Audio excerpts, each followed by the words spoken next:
Hello everyone, welcome to information loaded channel.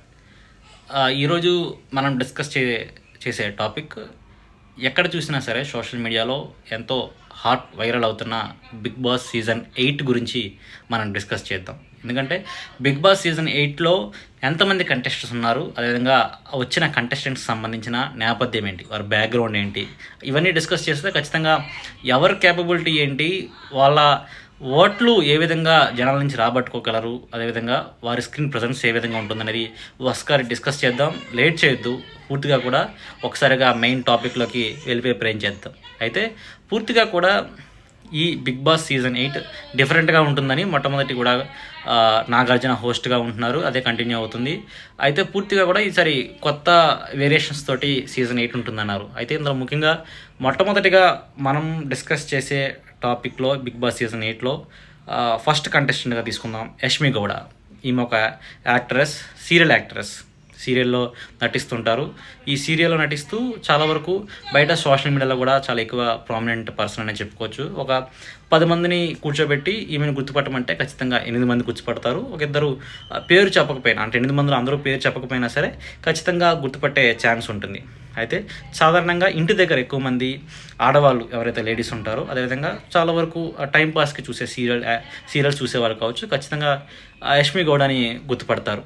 ఈమె చాలా సీరియల్స్లో చేసింది. అందులో ఎక్కువగా అంటే ఖచ్చితంగా ఇది ఒక సీరియల్ పేరు చెప్తే యష్మి కూడా గుర్తుపట్టగలము అనుకుంటే నాగభైరవి అనే సీరియల్లో ఈమె వర్క్ చేసింది. ఖచ్చితంగా ఈ సీరియల్ చూసేవాళ్ళు ఇంట్లో ఎక్కువ ఉండే లేడీస్, ఎందుకంటే మనకి బిగ్ బాస్కి ఎక్కువ శాతం యూత్తో పాటు ఇంట్లో ఉండే లేడీస్ కూడా అట్రాక్ట్ అవుతారు. బిగ్ బాస్ చాలా సీజన్స్ కూడా వాళ్ళు చూసిన ట్రాక్ రికార్డ్ ఉంది. ఖచ్చితంగా యష్మి గౌడకి ఒక గుర్తింపు అనేది ఖచ్చితంగా లభిస్తుంది. అదేవిధంగా ఒక డ్రామా సిరీస్లో కూడా ఈమె పనిచేసింది. అందులో కూడా కొంతవరకు యాక్ట్ చేసింది, కృష్ణ ముకుంద మురారి అనే సిరీస్లో.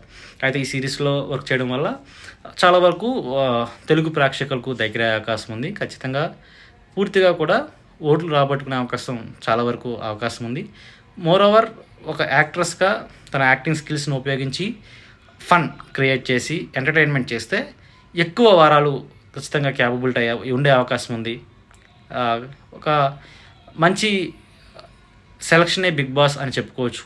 మంచి ప్రామినెంట్ పర్సన్, ఎందుకంటే మరీ ఎక్కువ ప్రామినెంట్ పర్సన్ చెప్పుకోకపోయినా సరే రికగ్నైజ్డ్ పర్సన్. మరీ కొన్ని సీజన్స్లో కనీసం ఎవరూ తెలియని పర్సన్స్ తీసుకొచ్చారు, కానీ యష్మి కూడా కొంతవరకు పర్వాలేదు, రికగ్నైజ్డ్ పర్సన్, ఖచ్చితంగా గుర్తుపడతారు. కాబట్టి మరి ఒక అన్నోన్ పర్సన్గా మనం ట్రీట్ చేయలేము, నోన్ పర్సన్గా ట్రీట్ చేయొచ్చు. కాబట్టి ఈజీగానే ఉంటుంది. మరొక కంటెస్టెంట్ గురించి చెప్తాం. యష్మి కూడా అయిపోతే మరొక పర్సన్ నిఖిల్ని మనం చాలా సీరియల్స్లో చూస్తుంటాం. సీరియల్స్లో హీరో రోల్ ప్లే చేస్తూ ఉంటారు. అయితే ఎక్కువ శాతం కూడా అంటే బిగ్ బాస్ సీజన్ ఇంటి దగ్గర కూర్చొని ఒక 1 అవర్ పాటు షోని చూడాలి అంటే ఖచ్చితంగా ఒక ఫ్రీ టైం కావాలి. లేదా సోషల్ మీడియాలో చిన్న చిన్న క్లిప్పింగ్స్ కావచ్చు, ఏదైనా చిన్న షార్ట్స్ కావచ్చు, అందులో చూడడం కన్నా ఒక 1 అవర్ పాటు కట్టి పడేయాలంటే ఖచ్చితంగా అదే వాళ్ళకి బాగా తెలిసిన పర్సన్ కావచ్చు, లేకపోతే తన ఇంట్లో ఒక పర్సన్ లాగా ఫీల్ అయ్యాలంటే ఖచ్చితంగా సీరియల్ యాక్టర్స్నే చాలామంది ప్రిఫర్ చేస్తుంటారు. అందులో ఇప్పుడు నిఖిల్ ఒక serial actor, same as it is మనం మొట్టమొదటి కంటెస్టెంట్ చెప్పుకున్నట్టుగా ఈయన కూడా ఒక సీరియల్ యాక్టర్. అయితే సీరియల్ యాక్టర్స్లో అందులో మెయిన్ హీరో రోల్స్కి చాలా వరకు చాలామంది అట్రాక్ట్ అవుతుంటారు. అందులో బాగా కూడా గోరింటాకు అనే సీరియల్లో ఈయన వర్క్ చేశారు. కాబట్టి చాలామంది ప్రేక్షకులకు దగ్గర అవుతారు. అదేవిధంగా అమ్మకు తెలియని కోయిలమ్మ అనే మరొక సీరియల్ కూడా యాక్ట్ చేశారు. సో కాబట్టి చాలా వరకు ప్రేక్షకులకు దగ్గర అవుతారు. అదేవిధంగా చూడడానికి కూడా కొంతవరకు మంచిగా ఉంటుంది. అతని బిహేవియర్ కావచ్చు, లేకపోతే అతను టాకింగ్ స్కిల్స్, ఏదైతే స్పీకింగ్ స్కిల్స్ ఉంటాయో చాలా బాగుంటుంది అని సీరియల్స్లో బాగా యాక్ట్ చేస్తారని ఒక రివ్యూస్ కూడా ఉన్నాయి. సో కాబట్టి ఖచ్చితంగా తెలుగు ప్రేక్షకులకి దగ్గర అయ్యే అవకాశం ఉంది. మెయిన్ బిగ్ బాస్ లవర్స్ ఎవరైతే ఉన్నారో వారికి కూడా దగ్గర అవకాశం ఉంది. మరోవైపు ఇతన్ని మనం ఫైనల్స్ వరకు కూడా చూసే అవకాశం ఉంది. బయట ఏదైతే మొట్టమొదటిగా ఈ బిగ్ బాస్ సీజన్ 8 లిస్ట్ ఏదైతే బయటకు వచ్చినప్పుడు తర్వాత నుంచి ఉన్న వాళ్ళలో కొంతవరకు ఒకే ఫైనల్ స్టేజ్ వరకు తీసుకువెళ్ళాలిరా అనే ఒక ఏదైతే హోప్ ఉంటుందో ఆ హోప్ మనము నిఖిల్ మీద పెట్టుకోవచ్చు. అయితే 2 కంటెస్టెంట్ అయ్యారు. 3వ కంటెస్టెంట్కి వెళ్దాం. 3వ కంటెస్టెంట్ అభయ్ అనే పేరు కన్నా మనం విష్ణు అనే పేరు చెప్తే చాలామంది గుర్తొచ్చే అవకాశం ఉంటుంది. ఎందుకంటే అభయ్ విష్ణుగా చాలా ఫేమస్. ఎందుకు అంత ఫేమస్ అంటే సూపర్ హిట్ సినిమా పెళ్లి చూపులు, విజయ్ దేవరకొండ సినిమా. ఈ సినిమా చాలా షార్ట్ బడ్జెట్లో, చాలా చిన్న బడ్జెట్తో వచ్చి సూపర్ హిట్ అయింది. ఇది విజయ్ దేవరకొండకే కాదు, విజయ్ దేవరకొండతో పాటు నటించిన ఆ సినిమాలో చాలామంది కమెడియన్స్కి మంచి పేరు తెచ్చిపెట్టింది. అందులో విష్ణు రోల్ ప్లే చేసిన అభయ్కి కూడా మంచి పేరు తెచ్చిపెట్టింది. తర్వాత మంచి అవకాశాలు వచ్చాయి. తర్వాత సోషల్ మీడియా వేదికగా, అదేవిధంగా చాలా వరకు అనేక షోస్లో అభయ్ పాల్గొన్నాడు. కాబట్టి ప్రతి ఒక్కరు గుర్తుపడతారు. బిగ్ స్క్రీన్ నుంచి వచ్చాడు. బిగ్ స్క్రీన్ చూస్తే ఎక్కువ గ్రాబింగ్ పవర్ అనేది ఉంటుంది. ఒక గ్రాబింగ్ పవర్ ఎక్కువ ఉండడంతో ఎక్కువ రోజులు అక్కడ ఎక్కువ రోజులు ఉండడానికి, ఎక్కువ వీక్స్ కంటిన్యూ అవ్వడానికి ఓట్స్ షేరింగ్ కూడా ఎక్కువ పడే అవకాశం ఉంటుంది. కాబట్టి చాలా ఈజీగా ఉంటుంది. ఇక అభయ్ గురించి చెప్పుకుంటే బిగ్ స్క్రీన్ నుంచి వచ్చాడు కాబట్టి ఈజీగా ఉంటుందని చెప్పుకున్నాం. ఇక నెక్స్ట్ కంటెంట్కి వెళ్దాం. నెక్స్ట్ కంటెస్టెంట్స్కి వెళ్తే ప్రేరణ. ఈమె కూడా ఒక యాక్ట్రెస్. అయితే పూర్తిగా కూడా ఆ ప్రేరణని మనము చాలా వరకు కృష్ణ ముకుంద మురారి సీరియల్లో చూస్తారు చాలామంది. ఈమె ఒక సీరియల్ బ్యాక్గ్రౌండ్ నుంచి వచ్చింది. మనం ఈ సిరీస్లో చూసుకుంటే చాలా వరకు స్మాల్ స్క్రీన్ నుంచి చూసిన వాళ్ళు చాలా ఎక్కువ మంది ఉన్నారు. యాక్ట్రసెస్ ముఖ్యంగా సీరియల్లో వర్క్ చేస్తున్న వాళ్ళు స్మాల్ స్క్రీన్ నుంచి వచ్చిన వాళ్ళు చాలా ఎక్కువ మంది ఉన్నారు. ఈసారి బిగ్ బాస్ సీజన్కి 8లో స్పెషల్ మరి సీరియల్ యాక్టర్స్ని ఎక్కువ సెలెక్ట్ చేశారు. కాబట్టి చాలా వరకు కూడా వాళ్ళే ఉన్నారు. అయితే మేబీ వాళ్ళకి బయట కూడా చాలామంది తెలిసిన వాళ్ళు ఉంటారు. కాబట్టి లోపల ఒక మ్యాజిక్ అనేది క్రియేట్ అవ్వచ్చు. తెలిసిన వాళ్ళు లోపల ఉన్న తెలియని వాళ్ళ వ్యక్తులతోటి మింగిల్ అవ్వడం వేరు. తెలిసిన వాళ్ళతో వాళ్ళకి ఆల్రెడీ బయట చాలా ఇష్యూస్ ఉంటాయి, వాళ్ళకి ఇష్యూస్ ఉంటాయి. అవన్నీ కూడా తెలుసుకొని లోపల మెలగడం వేరు. సో ఎలా ఉంటుందనేది చూడాలి. ఇంకా నెక్స్ట్ కంటెస్టెంట్స్కి వెళ్తే సోషల్ మీడియా ఇన్ఫ్లుయెన్సర్కి వెళ్దాం. సోషల్ మీడియా ఇన్ఫ్లుయెన్స్ కేటగిరీలో కూడా ఒకరిని బిగ్ బాస్ సీజన్ 8కి తీసుకుని వచ్చారు. మధు. ఈ పేరు చెప్తే ఎవరు గుర్తుకు రాకపోవచ్చు, కానీ మధు కన్నా బేబక్క, బెజవాడ బేబక్క అనే పేరు చెప్తే ఖచ్చితంగా గుర్తొస్తుంది. ఒక ఫన్నీ క్యారెక్టర్. ఈమె వయసులో పెద్ద ఆవిడే. అయితే పూర్తిగా కూడా ఒక చైల్డిష్ బిహేవియర్ తోటి సోషల్ మీడియాలో చాలా వీడియోస్ పెట్టారు. అది చాలా సూపర్ హిట్ అయినా కూడా ఉన్నాయి, చాలా వరకు చేశారు. అయితే మధు కన్నా బేబక్క అనే పేరు చెప్తే చాలామంది గుర్తొస్తుంది. సో బేబక్క కూడా ఒక ఫన్నీ క్యారెక్టర్. హోమ్లో చాలా ఈజీగా మింగిల్ అవ్వగలరు బెజవాడ బేబక్క ఈ character. So social media influence ఒకటి తీసుకొచ్చి మంచి పని చేశారు. అందులో కూడా ఒక జోయల్ క్యారెక్టర్ని తీసుకొచ్చారు కాబట్టి జోయల్నెస్ చాలా ఎక్కువ వరకు ఉంటుంది.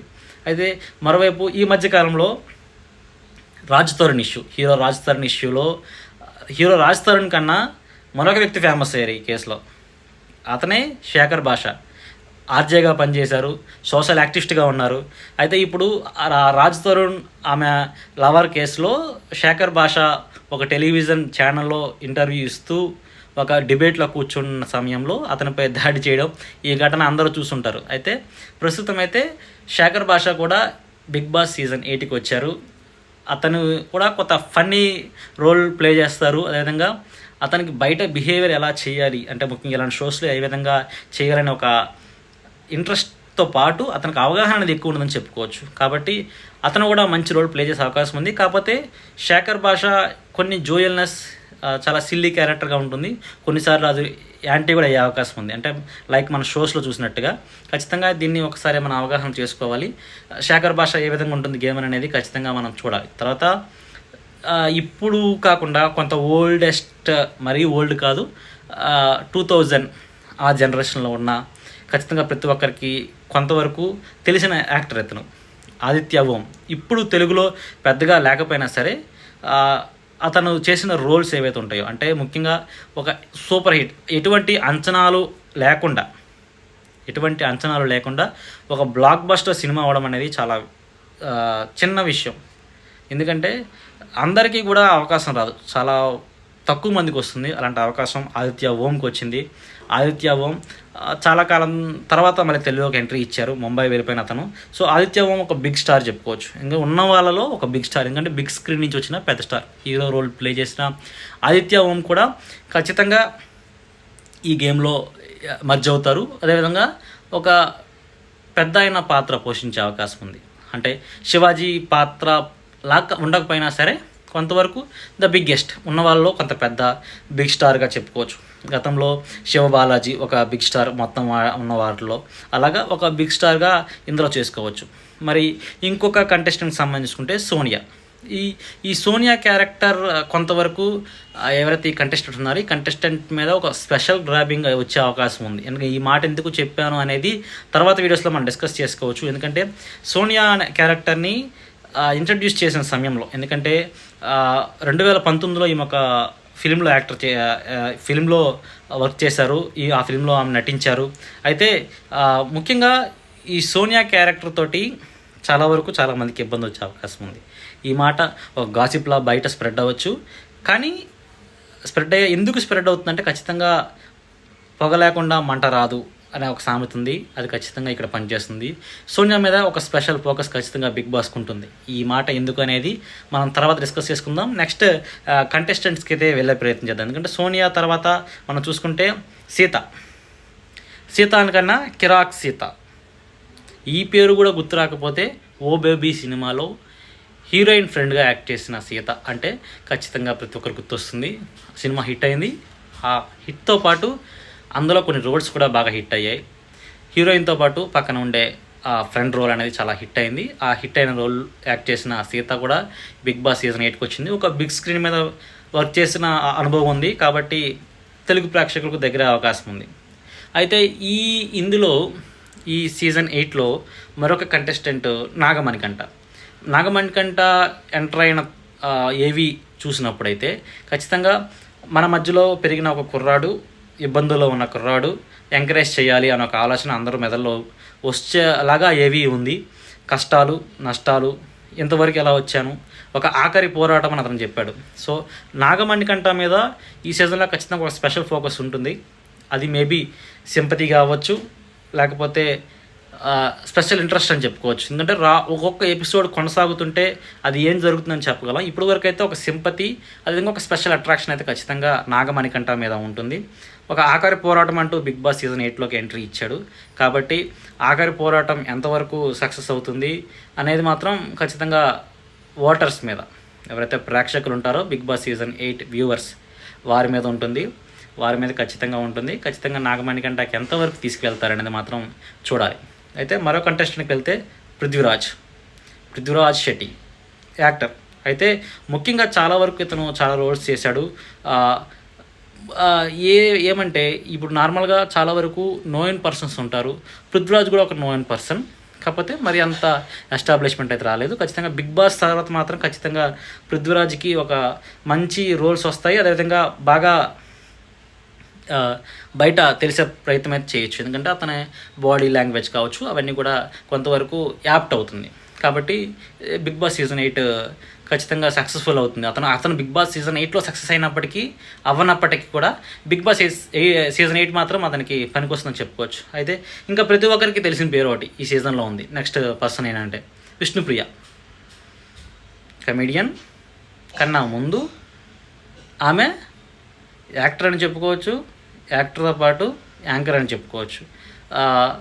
ఆమె బాడీ లాంగ్వేజ్ కావచ్చు, ఆ కామెడీనెస్ అనేది ఖచ్చితంగా విష్ణుప్రియని ప్రతి ఒక్కరికి దగ్గర చేసింది.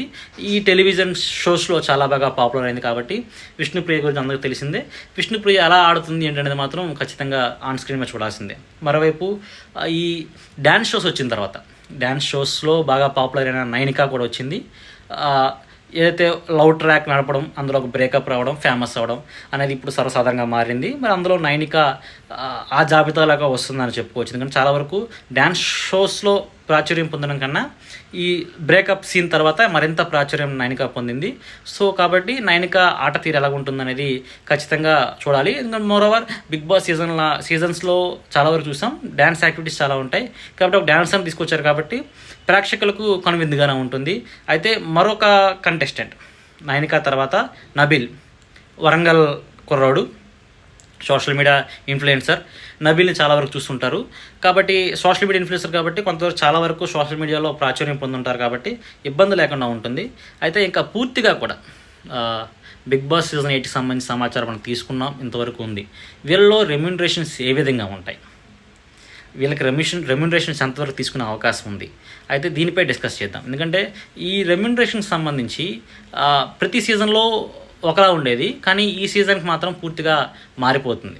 ఇది పక్కా సమాచారం. ఎందుకంటే ఈ సీజన్లో పూర్తిగా మారిపోతుంది అనేది పూర్తిగా కూడా తెలిసిన సమాచారం. ఎందుకు అంటున్నారా, బిగ్ బాస్ సీజన్ 8లో ఫిక్స్డ్ రెమ్యూనరేషన్ ఉండదు, ప్రతి వీక్కి మారిపోతుంది. ఆ వీక్లో బిగ్ బాస్ వాళ్ళ టాలెంట్ని బట్టి వాళ్ళని చూసి హెచ్చు తగ్గులు ఉంటాయి. 1 lakh, 2 lakh, 3 lakh, 4 lakhs, 5 lakhs, అది ఎన్ని లక్షలు అనేది వాళ్ళ ప్లేయింగ్ వాళ్ళ ఆట తీరుని బట్టి పెరిగిపోతూ తగ్గిపోతూ వస్తుంటుంది. కాబట్టి ఇందులో ఎక్కువగా చూసుకుంటే విష్ణుప్రియకి, అదేవిధంగా నిఖిల్కి, సోనియాకి, మరోవైపు అభయ్కి, వీరందరికన్నా ముందు ఆదిత్యకి, ఓం ఆదిత్యకి, వీరికి కొంతవరకు రెమ్యునరేషన్స్లో హై ఉండే అవకాశం ఉంది రిమైనింగ్ వాళ్ళకన్నా. మరోవైపు శేఖర్ భాష కూడా వీరి జాబితాలోకి వచ్చే అవకాశం అయితే ఎక్కువ ఉంటుంది. అయితే మరోవైపు మనం గత సీజన్లో కాకుండా ఈ సీజన్లో వేరేలా ఉంది కాబట్టి, ఇంతకుముందంటే ఖచ్చితంగా వీళ్ళకి ఎక్కువ రెమ్యునరేషన్ ఉండే అవకాశం ఉంది అనుకుంటున్నాం. కానీ వీళ్ళ ఆట తీరుడు కూడా వీళ్ళ రెమ్యునరేషన్ ఇప్పుడు డిసైడ్ చేస్తుంది. కాబట్టి వీళ్ళు ఏ విధంగా ఆడతారు, వీళ్ళ ఆట తీరుని బట్టి రెమ్యునరేషన్ ఎన్ని లక్షల్లో పలుకుతుంది. అయితే ఇప్పుడు ఈ సీజన్లో రెమ్యునరేషన్ మాత్రమే ఉంటుంది, ప్రైజ్ మనీ అయితే ఉండదు. అంటే ప్రైజ్ మనీ లేదు కాబట్టి రెమ్యునరేషన్ అనేది చాలా హైలో ఉంటుంది. ప్రతి వారం వీళ్ళకి రెమ్యునరేషన్ డిసైడ్ అవుతుంది. 5 లక్షలు వస్తే రెమ్యునరేషన్ ఒకలా ఉంటుంది, 2 లక్షలు వస్తే ఒకలా ఉంటుంది. కాబట్టి వీరు ఎన్ని వారాలు వీళ్ళు అక్కడ లోపల బిగ్ బాస్ సీజన్ 8 మొత్తం లోపల వారు అన్ని వారాలు ఉండగలిగినట్లయితే, సెమీఫైనల్స్ వరకు వెళ్ళినట్లయితే వాళ్ళకి మంచి రెమ్యునరేషన్ వారి చేతిలో ఉండే అవకాశం ఉంటుంది, ఇన్ కేసు వాళ్ళు విన్నర్స్ కాకపోయినా సరే. ఎందుకంటే అందరూ విన్నర్స్ అవ్వలేరు, కొంతమంది మాత్రమే విన్నర్స్ అవుతారు. కాబట్టి తక్కువ మంది ప్లేయర్స్ చివరి వరకు వెళ్తారు. అయితే ఇలాంటి డెసిషన్ మేకింగ్లో ఖచ్చితంగా వాళ్ళు చివరి స్టేజ్ వరకు ఉన్నట్లయితే ఖచ్చితంగా వాళ్ళకి మంచి రెమ్యునరేషన్తో బయటికి వెళ్ళే అవకాశం ఉంది. అరౌండ్ ఒక్కొక్క పర్సన్ ఈజీగా ఎంత తక్కువ అనుకున్నా సరే ఒక 30 to 40 lakhs ఈజీగా తీసుకెళ్తారు. ఇంకా ఫస్ట్ ఏవైతే రౌండ్స్లో చాలా వీక్ పర్ఫార్మెన్స్ తోటి 2-3 వీక్స్లో కూడా అవుట్ వెళ్ళిపోయి ఎలిమినేషన్ అయిపోయే వాళ్ళు ఉంటారు, వాళ్ళు తక్కువ అమౌంట్తో బయటకు వెళ్తారు. బట్ మినిమం ఒక 4 weeks కంటిన్యూ అయ్యి ఇంకా ముందుకు తీసుకెళ్తున్నట్లయితే ఖచ్చితంగా వాళ్ళు మంచి గుడ్ అమౌంట్తో వెళ్తారు. ఈసారి బిగ్ బాస్ సీజన్ 8 ఖచ్చితంగా ఇంట్రెస్టింగ్గా ఉంటుంది. ఇంకా లేటెస్ట్ అప్డేట్స్, అదేవిధంగా ప్రతి ఒక్క అప్డేట్ తోటి ఇన్ఫర్మేషన్ లోడెడ్ ఛానల్ మీ ముందుకి ఎప్పుడూ వస్తుంది. ఖచ్చితంగా దీన్ని ఆదరించండి. అదేవిధంగా ప్లీజ్ సబ్స్క్రైబ్ అండ్ షేర్.